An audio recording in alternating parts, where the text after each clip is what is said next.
10월 3일 하늘에서 내리는 일용할 양식 하나님의 말씀은 레위기 6장 24절에서 30절까지 말씀입니다. 여호와께서 모세에게 말씀하여 이르시되 아론과 그의 아들들에게 말하여 이르라. 속죄제의 규례는 이러하니라. 속죄제 제물은 지극히 거룩하니 여호와 앞 번제물을 잡는 곳에서 그 속죄제 제물을 잡을 것이요 죄를 위하여 제사 드리는 제사장이 그것을 먹되 곧 회막들 거룩한 곳에서 먹을 것이며 그 고기에 접촉하는 모든 자는 거룩할 것이며 그 피가 어떤 옷에든지 묻었으면 묻은 그것을 거룩한 곳에서 빨 것이요 그 고기를 토기에 삶았으면 그 그릇을 깨뜨릴 것이요 유기에 삶았으면 그 그릇을 닦고 물에 씻을 것이며 제사장인 남자는 모두 그것을 먹을지니 그것은 지극히 거룩하니라. 그러나 피를 가지고 회막에 들어가 성소에서 속죄하게 한 속죄제 제물의 고기는 먹지 못할지니 불사를 지니라. 아멘. 오늘 우리가 읽은 말씀은 속죄제의 추가적인 규례에 대해 말씀하고 있습니다. 속죄제는 레위기 4장에서 말씀하신 제사입니다. 레위기 4장에는 제사장, 이스라엘 온 회중, 족장, 평민 이렇게 네 부류의 사람이 드려야 할 속죄제를 말씀하십니다. 이 중에서 제사장과 이스라엘 온 회중이 죄를 속죄하려면 수송아지를 속죄제물로 바치라고 말씀하십니다. 족장이나 평민이 죄를 속죄하려면 순염소, 암염소, 암컷 양을 바치라고 말씀하시죠. 그리고 제사장과 이스라엘 회중에 속죄제를 드릴 때는 제물의 피를 회막 안에 있는 분향단 뿔에 바르라고 말씀하시고 족장과 평민의 속죄제를 드릴 때는 제물의 피를 번제단 뿔에 바르라고 말씀하십니다. 그리고 제사장과 이스라엘이 바친 속죄제물은 모두 불태우라고 말씀하시고 족장과 평민이 바친 속죄제물은 모두 불태우라고 말씀하지 않으십니다. 오늘 말씀에서 하나님은 속죄제물을 어떻게 처리할 것인지에 대해서 말씀하십니다. 26절을 보면 죄를 위하여 제사를 드리는 제사장이 회막들 거룩한 곳에서 속죄제물을 먹으라고 말씀하십니다. 이것은 족장과 평민의 속죄제물을 의미하는 것입니다. 30절을 보면 피를 가지고 회막에 들어가 성소에서 속죄하게 한 속죄제 제물의 고기는 먹지 못할지니 불사를 지니라 라고 말씀하십니다. 앞서 말씀드린 것처럼 제사장과 이스라엘 회중의 속죄제는 회막 안에 분향단 뿔에 피를 발라야 합니다. 30절 말씀에 해당하는 속죄제인 것이죠. 그래서 족장과 평민의 속죄제물만 제사장이 먹을 수 있었습니다. 27절에서는 속죄제물의 피가 옷에 묻으면 그 옷을 거룩한 곳에서 빨라고 말씀하십니다. 그리고 토기에 고기를 삶았으면 토기를 깨뜨리고 유기에 삶았으면 그릇을 닦고 물에 씻으라고 말씀하십니다. 이것은 거룩을 지키기 위한 방법이라고 볼 수 있습니다. 오늘 말씀을 통해 우리가 생각해 봐야 하는 것은 거룩해지는 방법입니다.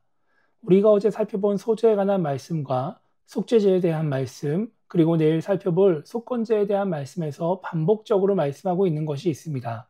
그것은 소제와 속죄제와 속건제의 제물이 지극히 거룩하다라는 것입니다. 그리고 소제와 속죄제에 대한 말씀에서는 제물을 만지는 자, 고기에 접촉하는 자는 거룩할 것이라고 말씀하시면서 소제와 속죄제물에 닿는 사람은 거룩해진다라고 말씀하십니다. 그런데 속건제의 제물에 대해서는 이런 말씀을 하지 않으십니다. 그러니까 모든 제물이 다 거룩하게 하는 것이 아니라 거룩하게 하는 제물도 있고 아닌 제물도 있다라고 하는 것이죠. 그렇다면 이 거룩의 기준이 무엇일까요? 어떻게 해야 거룩해질 수 있는 것일까요? 성경은 거룩의 기준이 하나님이라고 말씀하십니다. 하나님이 거룩하게 하시면 거룩해지는 것이고 하나님이 거룩하게 하지 않으시면 거룩해지지 않는 것입니다. 창세기 2장 3절은 이렇게 말씀합니다.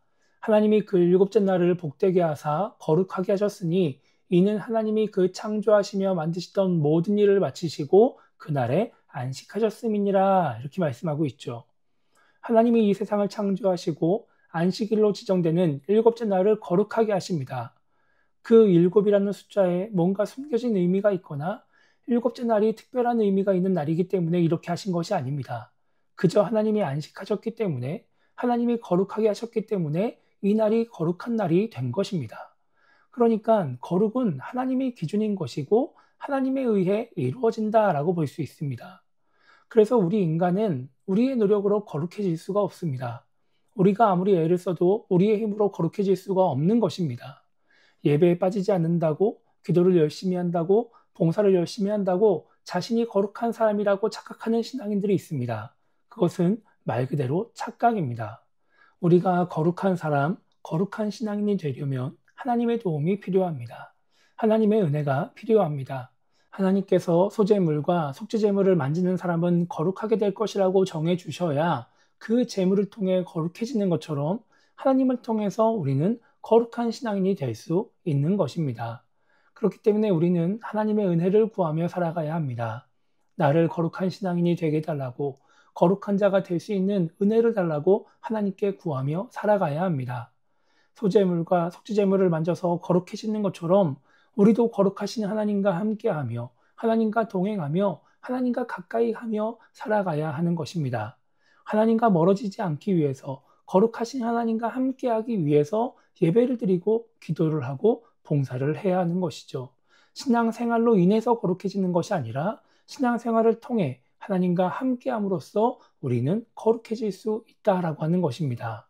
그래서 오늘 하루를 시작하며 우리가 이렇게 기도했으면 좋겠습니다. 하나님의 백성으로 이 땅을 살아가면서 믿지 않는 자들과 똑같은 사람, 거룩하지 않은 사람이 되지 않게 달라고 기도했으면 좋겠고요.